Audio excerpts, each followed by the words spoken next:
মন্তেশ্বর থানার উদ্যোগে পাকা রাস্তায় জমে থাকা কাদা পরিষ্কার, গাড়ির মালিকদের করা সতর্ক বার্তা।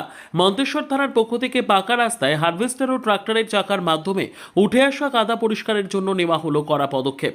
শনিবার পুলিশ প্রশাসনের উদ্যোগে বাগসন গ্রাম পঞ্চায়েত এলাকার বিভিন্ন পাকা রাস্তায় জমে থাকা কাদা সংশ্লিষ্ট গাড়ির মালিকদের দিয়েই পরিষ্কার করানো হয়। উল্লেখ্য, গত কয়েকদিন ধরে সুন্দর বাংলা নিউজে এই সমস্যার বিষয়টি তুলে ধরা হয়েছিল। রাস্তায় কাদা জমে থাকার ফলে সামান্য বৃষ্টিতেই রাস্তা অত্যন্ত পিচ্ছিল হয়ে পড়ছিল এবং নিত্যযাত্রীদের চরম দুর্ভোগের মুখে পড়তে হচ্ছিল। বিশেষ করে মোটর বাইক ও সাইকেল আরোহীদের দুর্ঘটনার আশঙ্কা বাড়ছিল।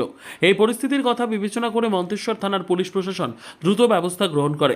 বাগসন গ্রাম পঞ্চায়েতের যেসব এলাকায় রাস্তায় কাদা জমেছিল সেসব এলাকার ট্রাক্টর ও হারভেস্টার মালিকদের থানায় ডেকে পাঠানো হয় এবং তাদের দিয়ে রাস্তা পরিষ্কার করানো হয়। পুলিশ প্রশাসনের পক্ষ থেকে জানানো হয়েছে, ভবিষ্যতে কোনো পাকা রাস্তায় এই ধরনের সমস্যা দেখা গেলে সাধারণ মানুষ যেন অবিলম্বে মন্তেশ্বর থানায় খবর দেন এবং সংশ্লিষ্ট গাড়ির মালিকদের নাম জানান। অভিযোগ পাওয়া মাত্রই দ্রুত ব্যবস্থা নেওয়া হবে।